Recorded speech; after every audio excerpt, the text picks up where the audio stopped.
an interesting topic for you here today, and that is this credibility and reliability of witnesses in a criminal trial. Now, what does this mean? So we speak of credibility in criminal trials all the time, but what does it mean? Well, to simplify it really down, credibility means whether the witness is believable and telling the truth. And a judge or jury has to make that assessment. Is that witness believable and are they telling the truth? Reliability, that's another concept. Reliability means are they accurate in their testimony?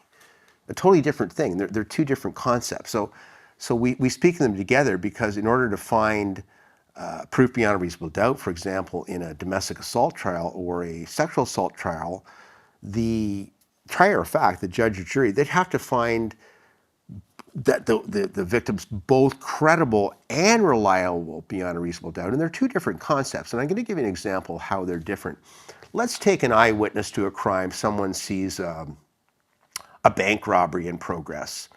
And they're a very honest person. They take the stand and they were quite traumatized by it. And they're absolutely convinced that the person's the robber and they're telling the truth. But they're so wishy-washy about their accuracy of it. They were traumatized. They picked out wrong people out of a lineup initially. But in court, they're able to point to the person. That's the person right there. I'm sure of it. Well, they are sure in their mind. They're telling the truth. They're a credible witness. The judge finds that base. But because of other evidence in the case, and the defense counsel is even able to show that they're not even the real robber. They were able to produce the real robber with videotape. Mistaken identity is a classic example of a person who's totally credible, but their evidence is potentially not reliable. And this goes for all criminal trials. So we have to assess both. And in order to make clear findings of fact beyond a reasonable doubt that something happened, we have to find the evidence of a witness both credible and reliable.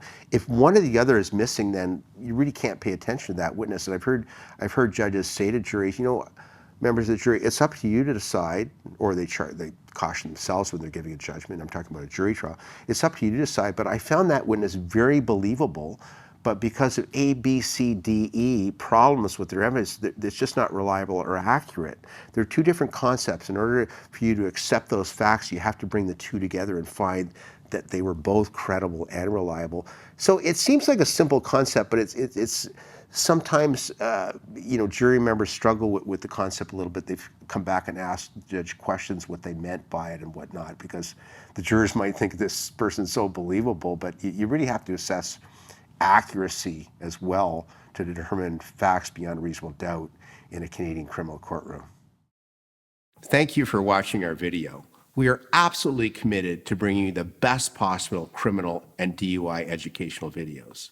If you found this video helpful, please like it and subscribe to our YouTube channel.